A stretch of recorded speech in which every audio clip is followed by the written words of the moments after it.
Hi, my name is Susan Combs, and today we're going to talk about how does a total loss claim work.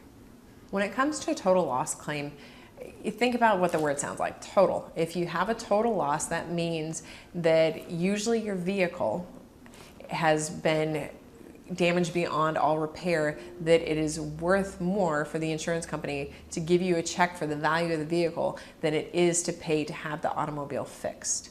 So when it comes to a total loss, the insurance companies are always going to look at, a lot of people know the Kelley Blue Book to know what is the value of your vehicle. And then they have all their calculations for how much it's going to cost to get the vehicle repaired.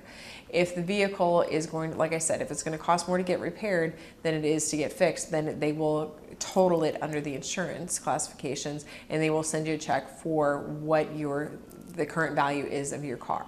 They will not give you the value of what the car was when you bought it. It's going to be what the current value is. So the main thing to do is, if you think, anytime you have a catastrophic claim like that, you're going to always call your insurance carrier, your insurance broker, put in a claim, and then they're going to have a claims manager that's going to be associated with your claim, and they're going to do the evaluation, and then they're going to tell you if there's been a total loss or not.